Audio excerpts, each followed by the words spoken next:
3:07. Estos acordes, esta sintonía nos conducen a una nueva historia. La historia de un matrimonio que se dedica, más que a la parapsicología, a investigar en casas encantadas. Y evidentemente, Estados Unidos, y más en los 70, hoy también, pero más en los 70, era un territorio preñado de casas supuestamente infestadas.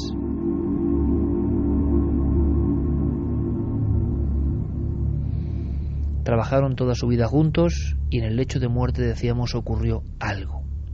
El recuerdo de un suceso absolutamente desconocido aquí en España. Un suceso que de alguna forma resucita, vuelve a la vida a través de este programa, vuestro programa Milenio 3 en la SER.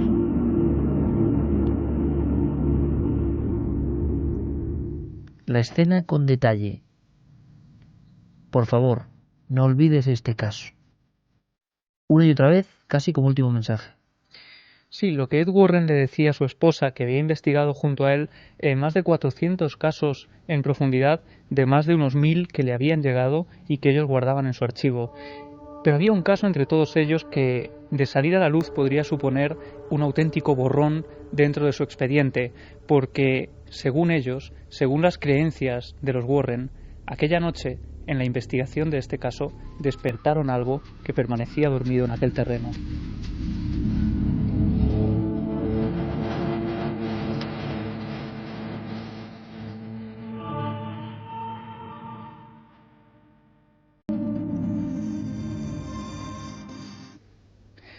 Todo empieza en el año 1971, en los primeros días del año 1971, cuando la familia Perron, que vivía en Rhode Island, estaban buscando un lugar donde poder vivir toda la familia a las afueras de la gran ciudad.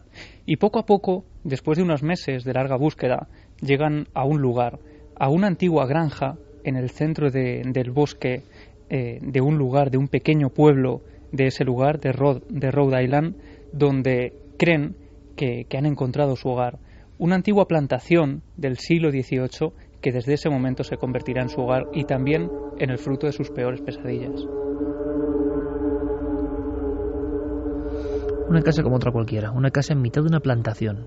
Sí, ocurre en el pequeño pueblo de Harrisville, a las afueras de la ciudad, en mitad del bosque, cerca de un arroyo que de alguna forma se convertiría también en el lugar de ocio de los niños y que aparentemente era un lugar tranquilo, un lugar normal en el que habían vivido 8 generaciones de familias que habían vivido allí y que habían dejado al final pues a las manos de esta familia.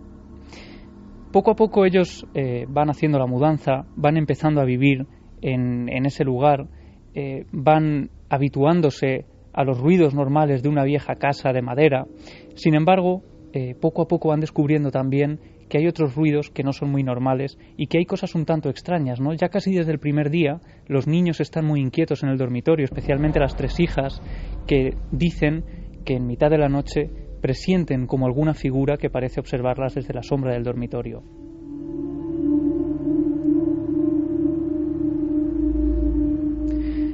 La familia Perron empieza también a reunirse con otros vecinos, con otros familiares que acuden a la casa a hacer cenas y comidas, y ellos se van pasando a formar parte también, a ser testigos de algunas cosas un tanto extrañas, ¿no? Ellos dicen que a raíz de la segunda semana escuchan susurros en la parte de arriba de la casa, concretamente en la habitación donde ellos tenían el televisor. De hecho, en más de una ocasión, el padre de la familia sube a esa habitación. Roger sube a la habitación pensando que está la televisión encendida porque escucha unas voces muy claras. Sin embargo, cuando llega allí, el televisor está completamente apagado.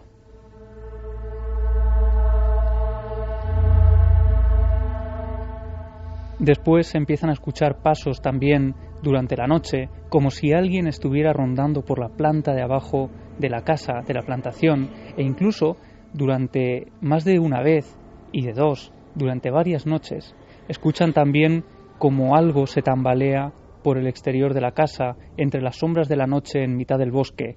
Ellos decían como una especie de animal moribundo que iba chocándose contra puertas y ventanas.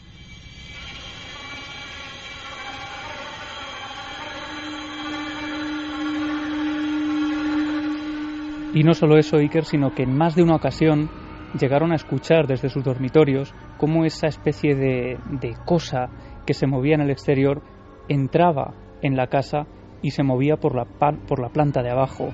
Cuando bajaban, creyendo que se había colado alguien, aquello estaba en completa soledad.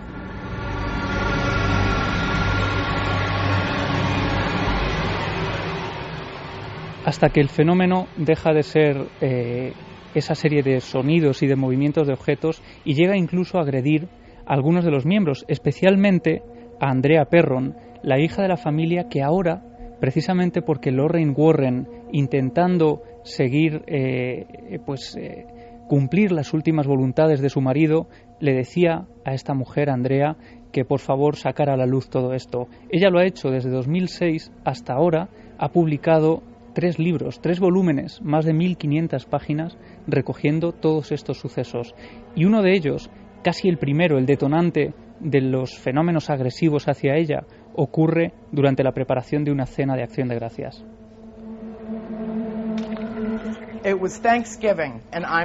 Era Acción de Gracias y yo era la cocinera, así que estaba en la cocina y limpiaba mientras cocinaba. Tenía una fuente que había limpiado y todo el mundo estaba en la cocina. Habría unas 15 o 16 personas. De pronto alguien observa que la fuente está flotando junto a la ventana de la cocina. Yo estaba de pie en un rincón de la cocina haciendo mis cosas y entonces voló 3 metros en un ángulo sobre los platos a los que ni siquiera rozó hasta golpearme y hacerse añicos.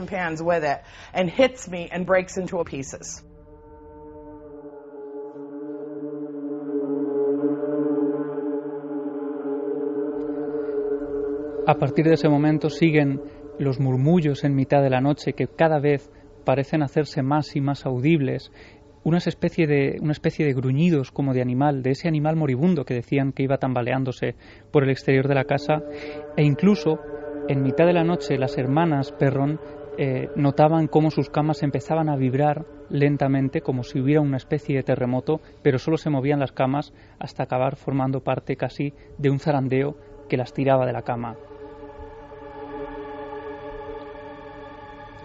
Y es por eso que en más de una ocasión Andrea Perron tuvo que recibir en su casa, en su dormitorio, mejor dicho, en su propia cama, a sus hermanas que, atemorizadas por los ruidos y por esos movimientos, tenían que ir allí para intentar calmarse. Vamos a escuchar a Andrea Perron contándonos cómo eran algunos de estos momentos.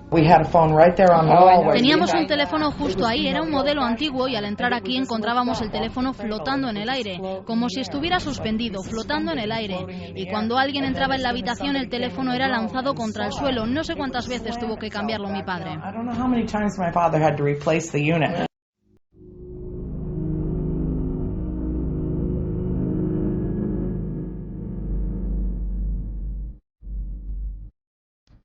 Y es que, como ocurría en otros casos, como Amityville, y lo contábamos hace poco, cuanto mayor era el miedo de la familia, mayores eran los fenómenos. Parece que podía ser histeria o que el fenómeno era como una esponja que se alimentaba del miedo instalado en 4 paredes, ¿no?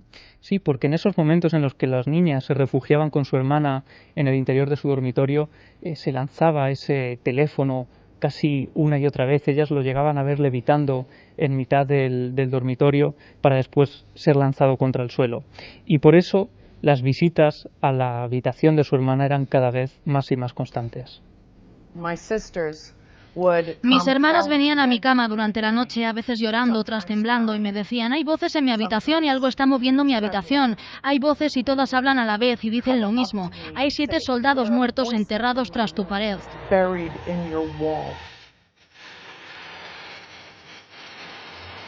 Hay 7 soldados muertos enterrados tras tu pared.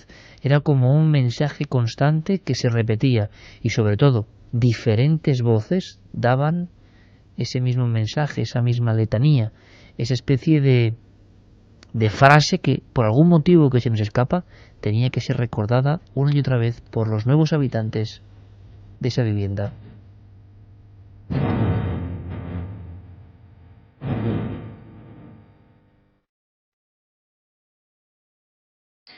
Y no solo eso, sino que ellos, a raíz de todos estos fenómenos, van acudiendo cada vez más al archivo local para intentar saber más de todo ello. En ningún momento llegan a picar en esa pared, pero sí se enteran, preguntando en las localidades cercanas, que en 1800 era más o menos habitual a los bandidos emparedarlos vivos, ¿no?, como una especie de castigo para purgar sus pecados. Pues la cosa no termina aquí, sino que al cabo de unos años, pasan varios meses, largos meses, hasta que esto ocurre, los niños empiezan a ver una figura en el patio que da a la cocina. Concretamente la figura de un hombre vestido de época, con unos ropajes muy antiguos, que se limita a sonreírles desde debajo del árbol frente a la cocina y les hace un gesto con la mano. Les está saludando mientras sonríe alegremente.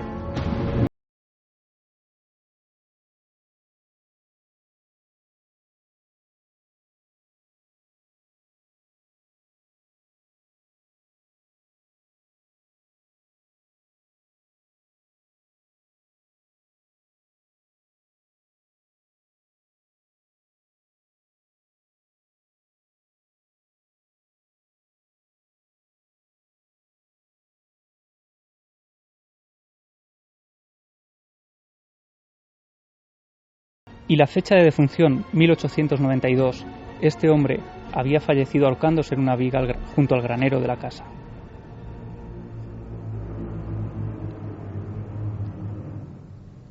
Y esta no es la única figura que ven, sino que con el paso de los días aparece otra, una figura infantil que llegan a ver varios niños, las niñas en concreto, en sus dormitorios, que aparece de la nada, que surge cuando las puertas están completamente cerradas, cuando ellas saben que no hay nadie en la habitación y sin embargo son despertadas por unos pequeños pasos que van surgiendo en la oscuridad y que les hacen ver esa pequeña figura. Había una niña pequeña que cruzaba mi habitación, tenía unos 4 o 5 años y lloraba por su madre. A veces la niña parecía de un color grisáceo y siempre llevaba un libro bajo el brazo y caminaba por la habitación y se adentraba en el armario. Nunca decía nada, solo pasaba por allí y llevaba un bonito vestido verde y morado. Era con el que había sido enterrada.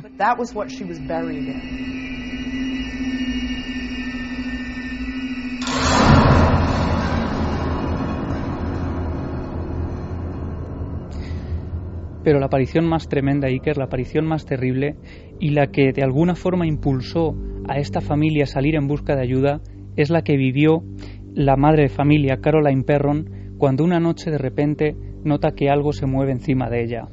Ella está durmiendo boca arriba y de pronto abre los ojos y descubre que no se puede mover, que está completamente paralizada, pero hay algo que casi le para el corazón en el pecho, y es que sobre ella, a unos 2 metros, muy pegada al techo, hay una mujer anciana, con las manos arrugadas y pegadas al pecho, una mujer anciana con la cabeza en una extraña posición.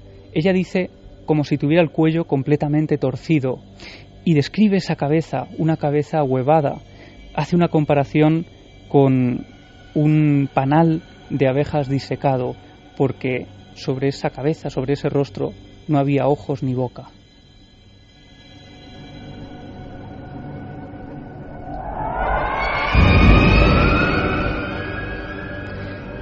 Consigue moverse. Caroline en ese momento despierta a su marido completamente aterrada y él intenta calmarla diciéndole que puede haber sido una pesadilla, que debe haber sido una pesadilla muy real porque ve que su mujer está en estado literalmente de pánico. Lo que ocurre es que 2 noches después, 2 noches más tarde, la hija pequeña, Cindy, se despierta porque escucha una especie de sonido en el interior de la habitación de sus padres.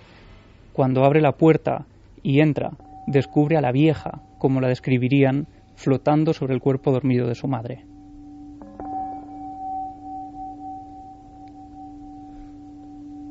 ...3 y 21, milenio 3, la vieja, que parecía con el cuello descoyuntado. Descripción que realmente nos parece de lo más gráfico que hemos escuchado nunca en un testigo. Simular la cabeza porque casi no hay facciones, ni ojos ni boca, pero uno sabe que es cabeza, con un panal de abejas disecado, flotando cerca del suelo, con ropajes antiguos, manos en el pecho, y la cabeza como la de un muñeco desvencijado. Ese es el episodio, Iker, cuando la niña a la mañana siguiente le describe esa visión a su madre, y ella por supuesto no le había contado nada para no atemorizarles, cuando ellas ya estaban bastante asustados por lo que estaban viviendo, pues cuando deciden salir a buscar ayuda. Y da la casualidad de que en Rhode Island están Ed y Lorraine Warren haciendo una de esas conferencias que están haciendo por todos los Estados Unidos, precisamente porque ya han saltado a la fama a raíz del caso de Amityville. Ellos han pasado unos días en el interior de la casa poco después de la marcha de los Lutz y están contando lo que han vivido. Así que ellos se acercan a una de esas charlas y en el último momento, cuando ellos están firmando algunos de sus trabajos, les piden ayuda. Les dicen que una de sus hijas está siendo agredida y que ahora la madre también está siendo visitada durante la noche por una mujer que es fruto de sus peores pesadillas.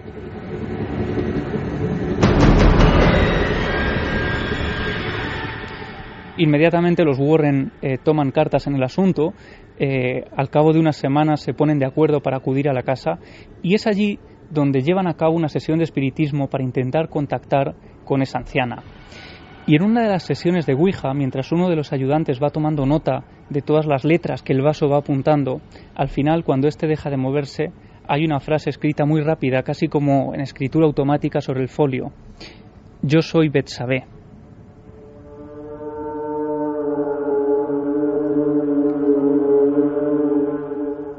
Yo soy Betsabé, 3:23. Fermín Agustí, compañero, buenas noches. Buenas noches, Iker. Hablo así casi con respeto reverencial porque estoy visualizando las imágenes y me está poniendo los pelos de punta entre la música de Noel Calero, de la película Sinister, una de las bandas sonoras, o de Dark, y luego lo que está contando Javier, y estamos aquí en el estudio en penumbra, y de verdad, hacía tiempo que no sentía yo algunos efluvios, ¿no? Pero hay una breve noticia, aunque sea que dar, que siempre nos alegra, ¿no?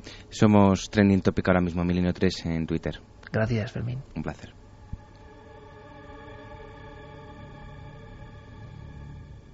Betsabé.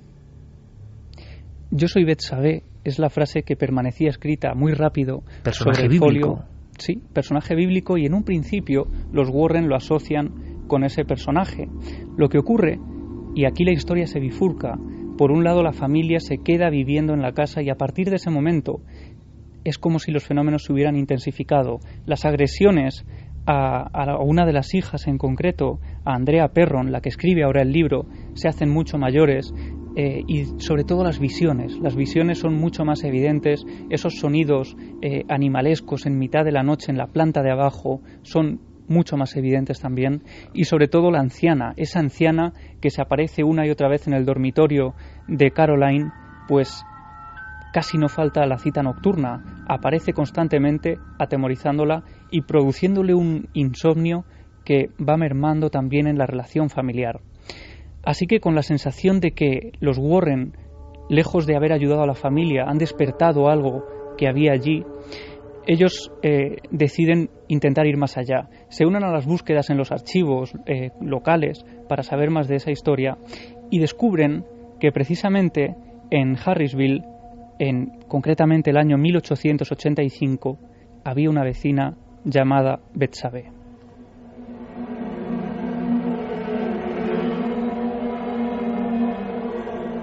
Y no era una vecina cualquiera, era una vecina acusada de brujería, precisamente porque se había quedado al cuidado de un bebé y al cabo de unos días, cuando los padres habían acudido a por el pequeño, este estaba muerto en extrañas circunstancias. De hecho, descubren un extraño orificio detrás del cuello y automáticamente todos los vecinos apuntan a Betsabé como la causante de esta muerte. De hecho, dicen que es una bruja y que ha matado al bebé como un pacto para el demonio.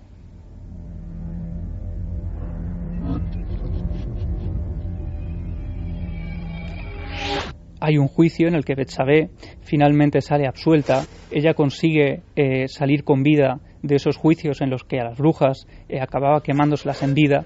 Sin embargo, esta mujer se gana la desconfianza y el desprecio de todo el pueblo. Así que acaba viviendo recluida a las afueras del lugar, acaba viviendo varios años, muere muy anciana, sola en el interior de su casa, y aunque los tribunales habían dicho que ella no tenía culpa de nada, la mayoría de los vecinos seguía considerando que ella era una verdadera bruja.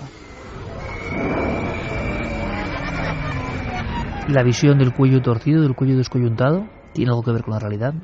Las crónicas no detallaban nada más de la muerte, salvo esa fecha, 1885. No se sabe realmente cómo terminó sus días, ni si estaba relacionado tampoco con esa mujer. Pero los Warren, desde luego, para ellos no había duda de que la anciana que se presentaba a unos metros sobre el cuerpo de Caroline era Betsabé. ¿Cómo acabó el caso? ¿Qué pasó? Pues cada vez más atormentada por estas visiones, porque hay que decir que principalmente era Caroline la que los veía, la que veía a esta mujer una y otra vez.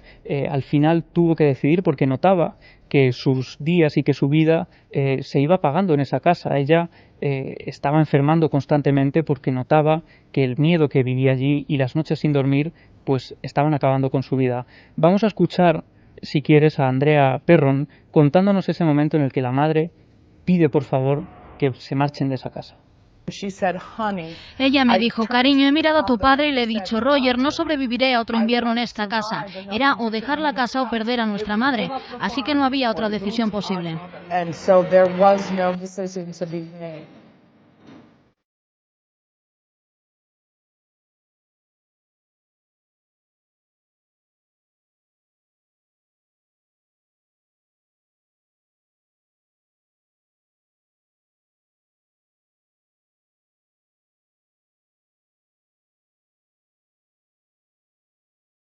Solo unos meses después de abandonar la casa, cuando estaba ya pasando una mejoría y notando cómo el marcharse de allí estaba ya fortaleciendo sus días una vez más y recobrando la normalidad, pues Caroline recibe una llamada en mitad de la madrugada. Es la llamada del nuevo inquilino, del nuevo propietario de esa casa en la que ellos habían vivido durante 9 años. El hombre le dice que acaba de abandonar el lugar, que ha salido despavorido corriendo en pijama, que no ha tenido ni siquiera el temple de coger el coche y arrancarlo, que ha corrido varios kilómetros carretera arriba hasta llegar al pueblo para llamarla y pedirle explicaciones de lo que estaba ocurriendo en esa casa. Él no llega a contarle nada, solo que es incapaz de volver a por sus muebles.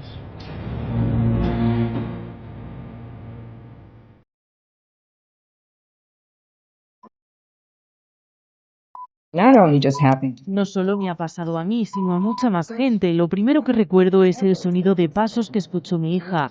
Ella escuchó pasos y creyó que había alguien ahí. Poco después de aquello, una amiga con su marido que tenían aquí su habitación estaban arriba cuando escucharon abrirse la puerta y unos pasos subiendo. Así que bajaron y no había nadie. Yo fui la última que los escuchó por mí misma. Estaba en la cocina y tampoco había nadie en casa.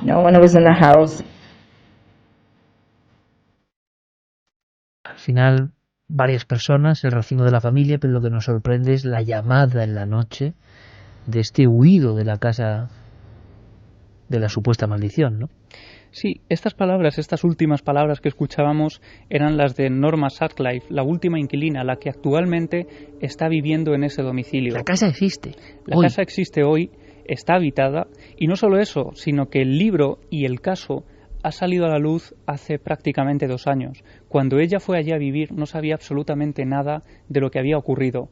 Y sin embargo, cuando se pone en contacto con Andrea Perron, la autora del libro, sin haber leído siquiera el libro, le cuenta cómo durante la noche efectivamente escuchan un sonido muy característico, como el de un animal moribundo tambaleándose en el pasillo de la casa.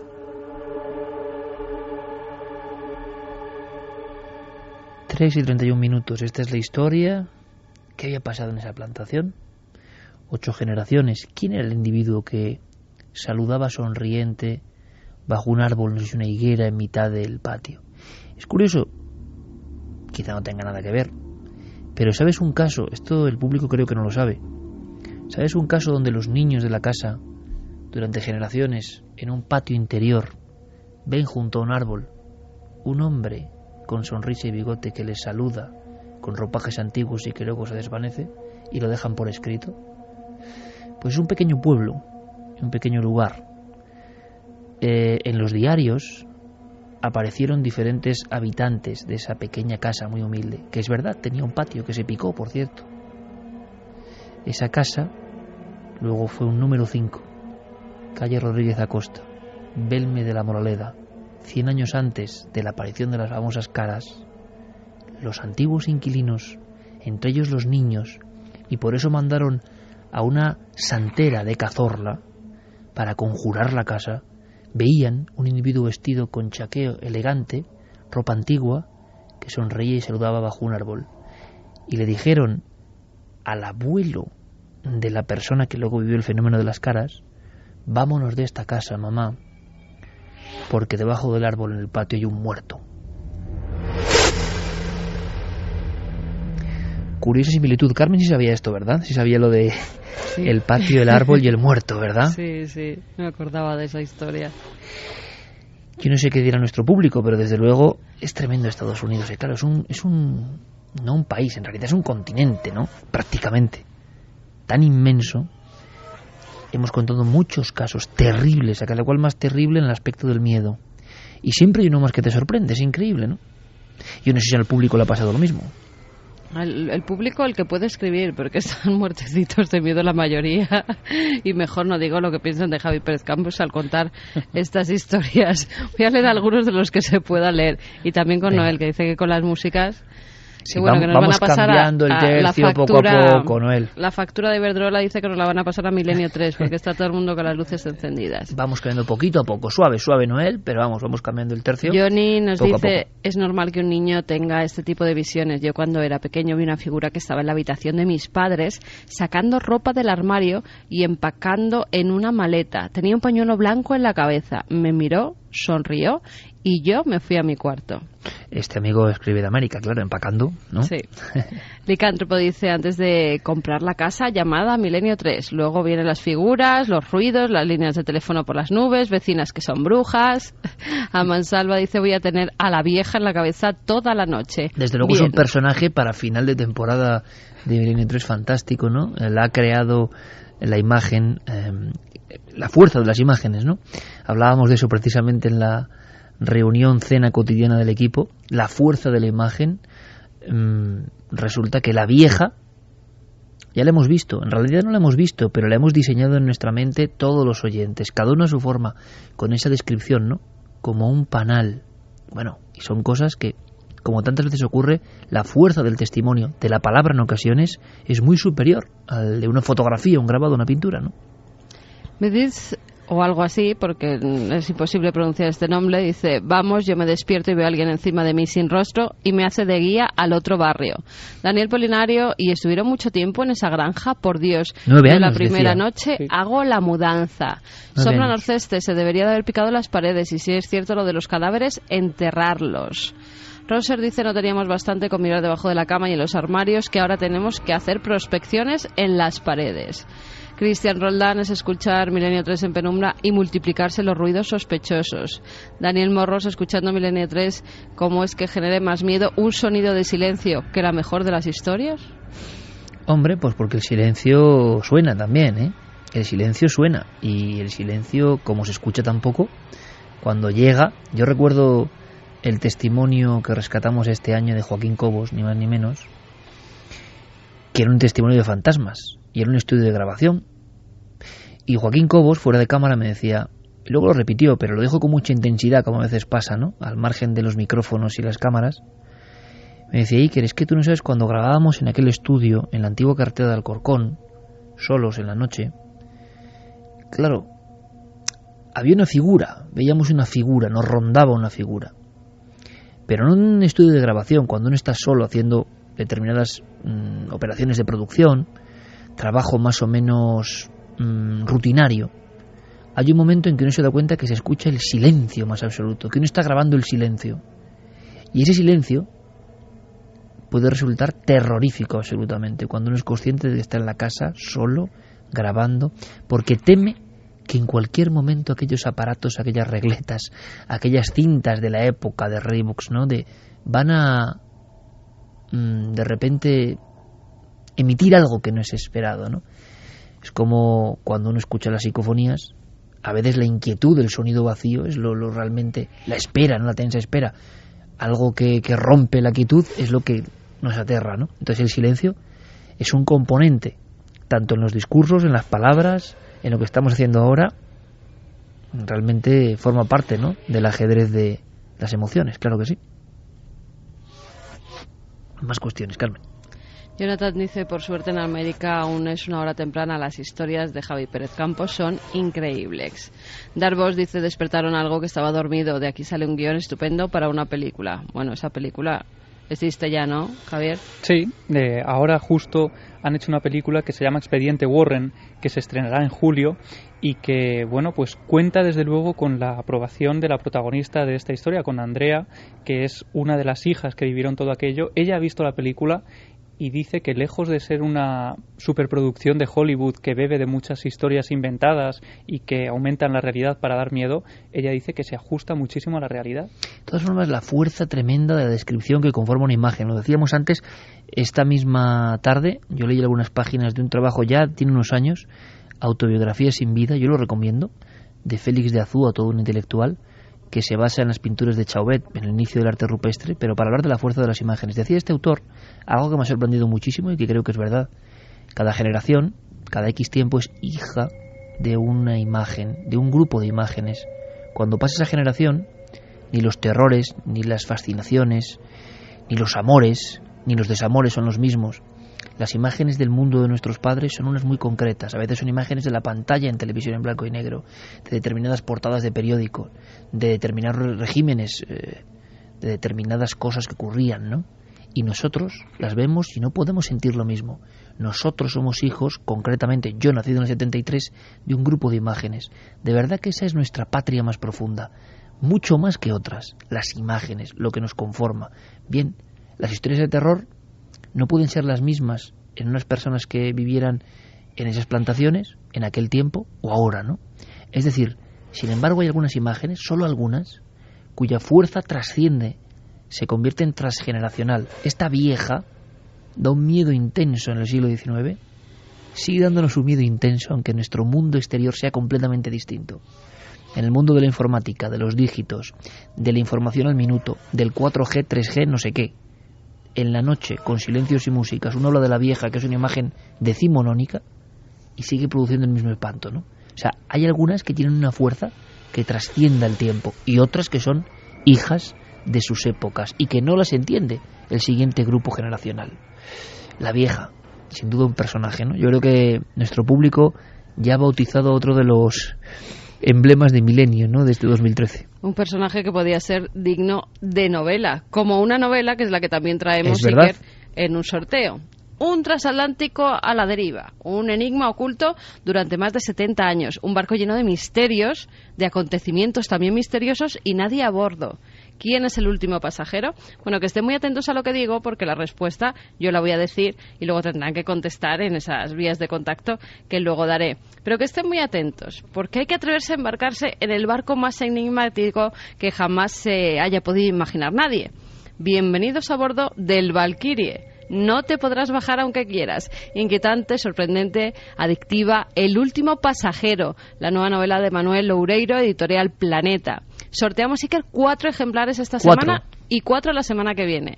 Tan solo tienen que entrar en cadenaser.com/milenio3 y contestar a la pregunta que les vamos a hacer. Tienen hasta el viernes que viene para contestar a la pregunta. ¿Cuál es el nombre del transatlántico que apareció a la deriva en 1939? Hay 3 respuestas posibles: Paf, Osvasayer, Valkyrie o Titanic. Bueno, como sencillo parece, ¿no? Sí, han estado escuchando Esto atentamente. ¿Cómo es el caballo blanco de Santiago? Sí, Pues exacto. eso. Bueno, pero vamos a ver. Mira, lo que vamos a escuchar ahora, la fuerza de la música también es imagen, ¿no?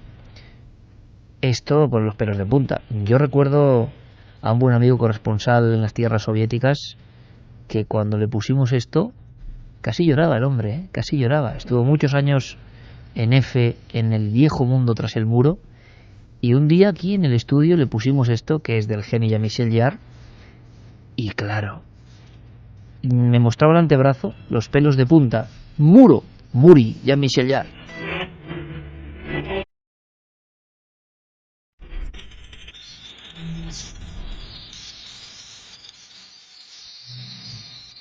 Cualquier músicas del bloque del este en concreto, no solo de la Unión Soviética, en este caso sería Polonia, el tono de voz, el eco, la fuerza, aunque sean con los instrumentos digitales de Jean-Michel Jarre impulsando, lo que estamos hablando, ¿no? Cada uno estará poniendo imagen Pues seguramente un montón de soldados o de obreros o de un mundo febril, todos a una, y tenemos un icono, una imagen arquetípica, ¿no? Ese mundo propio de la antigua Europa del Este, solidaria y también muy cruda, ¿no?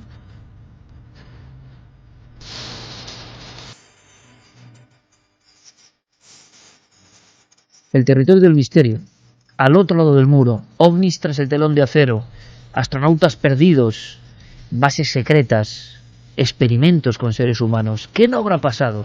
¿Y cuándo nos enteraremos de la verdad de tantos años tras el muro?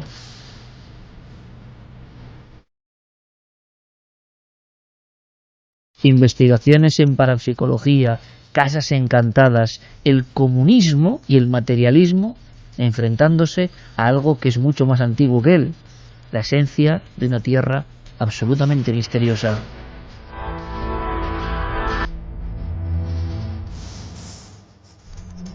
Y son acordes y voces un poco proletarias, antiguas, soviéticas, las que nos conducen hasta un misterio que todo el mundo sabía que era misterio. La muerte, ni más ni menos, del primer héroe más allá de la Tierra, del primer cosmonauta que dejó el mundo en el que vivimos. Menudo salto, ¿verdad? Yuri Gagarin. Diego Marañón, compañero, buenas noches. Buenas noches, Iker, ¿qué tal? Maravillosa música para hablar de... no de un viaje y una gloria, sino algo que estaba ya hacía tiempo en los manuales de conspiración. ¿Qué pasó? ¿Cómo murió Yuri Gagarin? Pues efectivamente es una historia que lleva coleando bastante tiempo, pero que se ha vuelto a poner de actualidad precisamente a raíz del estreno de una película que se llama Gagarin, el pionero del cosmos, que ha tardado 6 años en rodarse y que se ha dilatado bastante en el tiempo y está ahora mismo en los cines de Moscú, ¿no? Bueno, ha sido el reconocido cosmonauta ruso Alexei Leonov, antiguo amigo de Yuri Gagarin y miembro del primer grupo de cosmonautas de la Fuerza Aérea Soviética, también el primer hombre que realizó un paseo espacial, el que ha desvelado hace solo unos días la que, según él, fue la verdadera causa de la muerte de este hombre, del mítico Yuri Gagarin. Leonov tiene 79 años hoy, Iker, y ya lleva bastante tiempo. Incluso en 2004 él escribió un libro junto a otro astronauta donde ya exponía esta teoría. Él nunca ha estado conforme con la teoría oficial de la muerte de Gagarin. ¿Qué es cuál? La verdad es que en aquel momento, en el momento en el que se formó la comisión para investigarla, se dijeron varias cosas. Se apuntó, fíjate, se especuló desde incluso un posible suicidio, un choque con algún objeto desconocido, un sabotaje ordenado desde las altas esferas soviéticas. La verdad es que la que más papeletas tenía para ser, digamos, la buena, era que Yuri Gagarin podría haber sufrido la despresurización accidental de la cabina del caza que pilotaba cuando murió. Murió él y otro piloto amigo. Ahora lo que nos ha dicho este hombre, Alexei Leonov, es que Yuri Gagarin, este mítico cosmonauta, parece ser que pudo perder el control del caza que pilotaba por culpa de la turbulencia de la estela de otra aeronave. Un avión que podría haber volado demasiado cerca, mucho más cerca de lo recomendable, y que pudo haber sido el causante de ese terrible accidente que provocó que el caza que pilotaba se incrustase 6 metros, Iker, bajo tierra mientras descendía en picado.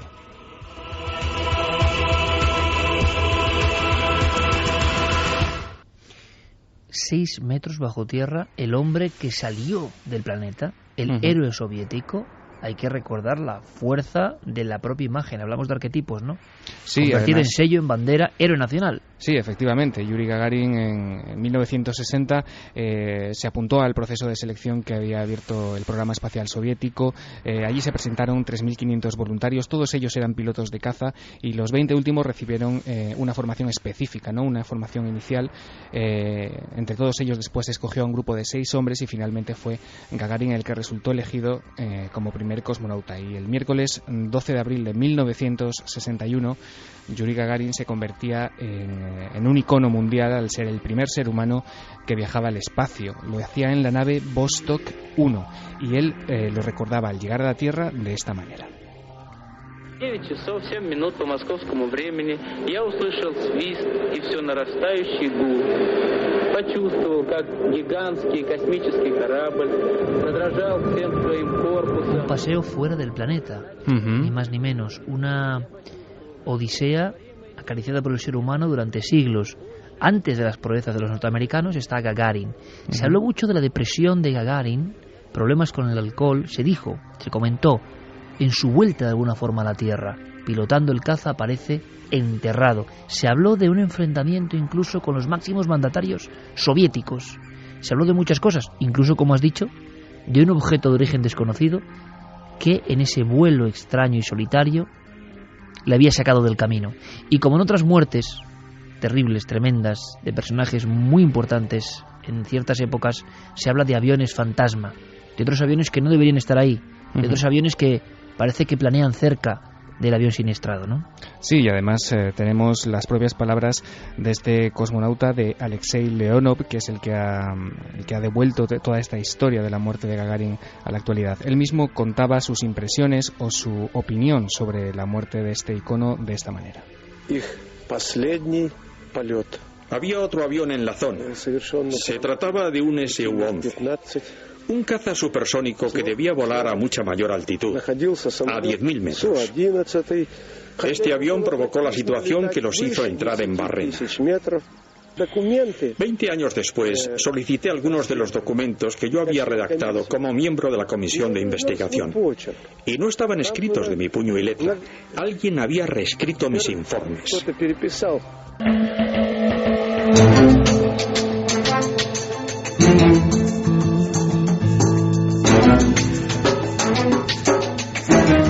Informes reescritos, muertes extrañas. Bueno, un individuo molesto que al parecer es apartado del camino. ¿Cuántas veces ha pasado eso, no? Esto no es de crear o no, esto es que ha ocurrido. Como tantos otros secretos y misterios, todavía duermen sepultados en los gigantescos, kilométricos archivos de todos los servicios de inteligencia de los muchos países del Pacto de Varsovia. Ahí hay material para siglos, ¿no?, de misterio, yo creo. Pero si te parece, Diego, porque de alguna forma de Gagarin todos lo sospechábamos, no nos sorprende del todo.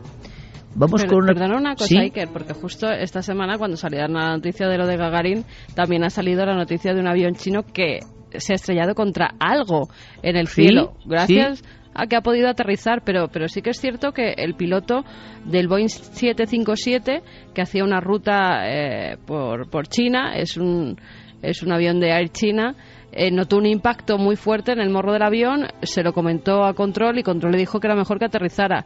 Cuando estaba ya en la pista de aterrizaje, si veis el abollón que tiene en todo el morro, el avión es impresionante. ¿Hablaban de un objeto con forma de cono o algo así?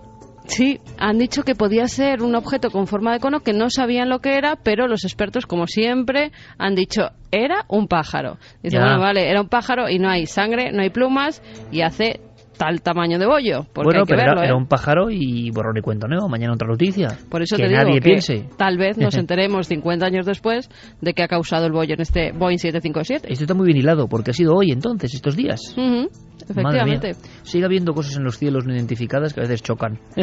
Interesante. Créalo o no, Diego, una granja con cadáveres. Sí, una granja con cadáveres, un campo auténtico de sangre, Iker. Proponíamos la semana pasada este rumor que corría por internet sobre extensiones, vastas extensiones en algunos lugares puntuales de Estados Unidos en los que uno podría encontrarse con, prácticamente cadáveres desperdigados en las más diversas situaciones. Adelanto ya que Noel Calero, oráculo de Delfos, dijo que no, que imposible.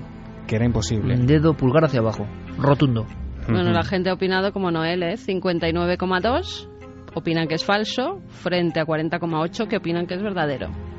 Interesante porque, fíjate, las granjas de cadáveres, Iker, existen, sobre todo en Tennessee. Acaba Noel de echarse la palma de la mano, pero muy abierta, toda la frente.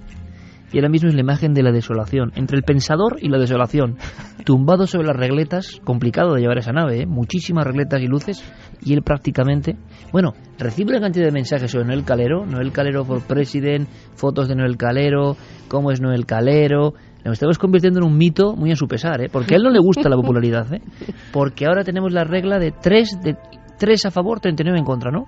Más o menos. Muy bien. Vuelve a ser él. Qué tío más grande. Él dijo que no y por supuesto es que sí. Hay granjas de cadáveres, que eso ya es alucinante. Te explico. Resulta que en lugares de Estados Unidos, como por ejemplo en Tennessee, en Carolina del Norte, en Texas, existen, pues como te digo, extensiones de terreno pobladas de cadáveres. Pero claro, la explicación es un poco más racional de lo que podría parecer. Estas extensiones, Iker, pertenecen a áreas de antropología de distintas universidades. ¿Qué hacen ahí? Bueno, pues investigar cómo el cuerpo humano se descompone, cómo los diferentes estados de putrefacción se pueden observar. Incluso sirven para adiestrar a investigadores en cuanto a cómo abordar el lugar de un crimen, el levantamiento de un cadáver. Habrá que ir con mascarilla ahí, ¿no? Claro, imagínate. Y tú dirás, ¿y de dónde sale toda esta gente y todos esos cadáveres reales que están ahí? Bueno, pues algunos de ellos provienen de oficinas forenses, son cadáveres no reclamados, de gente que no está identificada, pero esto es curioso, la gran mayoría pues son esa gente que decimos que dona su cuerpo a la ciencia, ¿no? Sirven algunos de ellos para este objetivo. Y te puedes imaginar, pues lo macabro, ¿no?, de la estampa. Tú hombre, tampoco es que te lo vayas a encontrar así de repente. El sitio está perfectamente protegido con una valla, te puedes imaginar, ¿no? Pero sí que es cierto que los cadáveres se encuentran en las más diversas situaciones, se pueden ver a simple vista, dentro de coches, semienterrados, con una bolsa de plástico, es decir, simulando las situaciones en las que un cadáver puede ser encontrado por las fuerzas de seguridad, pues en la vida real. No sé, Diego, pero es que están al lado de un aparcamiento de coches, o sea que tampoco es que estén muy vallados, Bueno, pues como decíamos, tú vas de excursión con tu mochila y de repente te encuentras en el panorama. Oye, créalo o no, en este caso, nuestro sabio público ha fallado, ¿no? Uh-huh. Porque es que de verdad era para fallar, Aquí casi disculpamos a Noel, porque una granja de cadáveres tiene hasta un documento como muy sonoro, sí, ¿no? Y muy visual. Claro, porque este tipo de temas aparecen en series de televisión, pues en CSI o, como en el caso que vamos a escuchar ahora mismo, en la serie de televisión Bones. ¿Granja de cadáveres? Hogansburg tiene una de las 3 instalaciones donde los antropólogos forenses pueden estudiar la descomposición de los cadáveres tras la muerte. A ver, ¿me estás diciendo que tienen un campo de cadáveres? Unos en el campo, otros en el agua, otros colgados, otros en el fuego. Colocan los restos en distintas condiciones y... Pues evidentemente la ficción se convierte en realidad absoluta. Uh-huh. En titulares, siguiente desafío para Noel y para el público, claro, que es lo que importa. Y tan en titulares, es prácticamente una imagen, Iker. Es la imagen de una casa prácticamente solitaria en una urbanización de noche. De repente alguien llama a la puerta, desde dentro se abre y lo que te encuentras en la puerta es una pareja de 2 niños pequeños. Parecen querer entrar a toda costa, es como si estuviesen asustados, como si necesitasen ayuda. A veces se cuenta que quieren llamar por teléfono. La persona que abre la puerta se da cuenta de que la estampa no es habitual, de que algo parece no ir bien. Y esa impresión acaba confirmándose cuando los pequeños levantan su mirada para cruzarla con la tuya y tú te das cuenta de que sus ojos no tienen iris, sus ojos no tienen vida, no tienen alma, están completamente negros. Se dice que estos niños han aparecido en muchos lugares del mundo, en las más diversas situaciones, y que las personas que se encuentran con ellos en la puerta de sus casas jamás vuelven a ser los mismos. Pero estamos, como siempre, ante un mito urbano del siglo XXI o quizá ante algo más real de lo que pudiera parecer. Pues en 7 días lo contamos. Vamos a hacer que no opine nadie. No quiero condicionar al público, porque ya el poder de Noel es tan inmediato que enseguida se posicionan. Según lo que vota Noel, ellos votan, ¿no? En lógica correspondencia. Así que nos quedamos todos en silencio y la semana que viene mostramos nuestro veredicto. Diego, gracias, compañero. Un placer, hasta la semana que viene.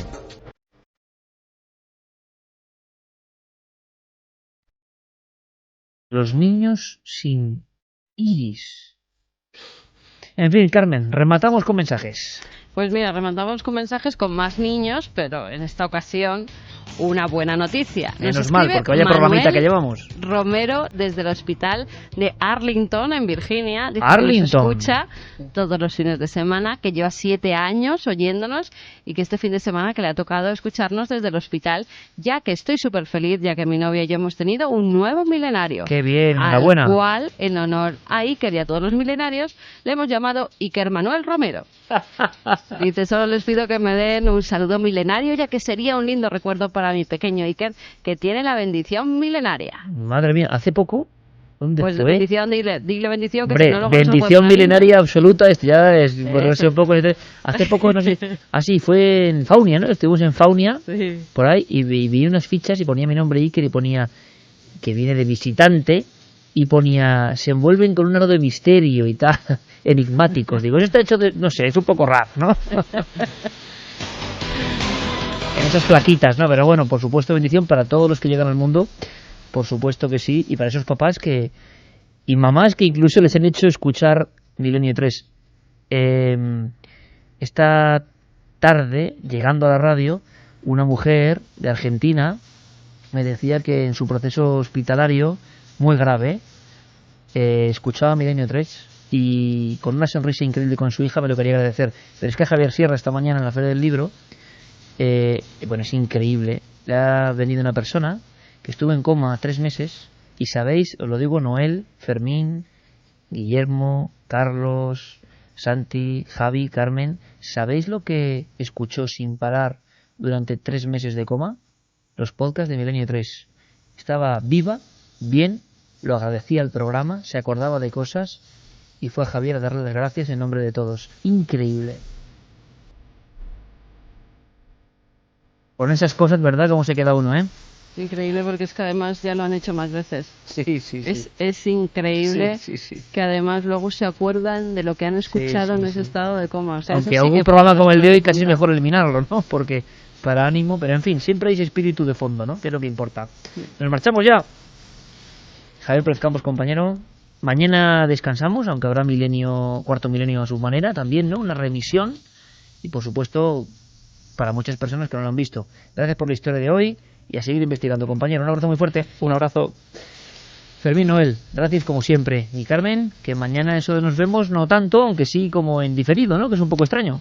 Sí, nos vemos repetidos. Pero es importante que luego nos escriben que no acaba cuarto milenio. Que habrá cuarto milenio prácticamente durante todo el mes de julio tenemos programa. Sí, hasta finales de julio vamos a tener casi cuarto nada, milenio. Para hartarse, ¿no? Ya. Bueno, ha sido un placer, como hasta siempre. En vacaciones. Claro que sí. Un abrazo para todos, ser muy felices y la semana, a pesar de que la cosa está tan cruda como parece, con toda la ilusión del mundo. Venimos de nuevo aquí en 7 días.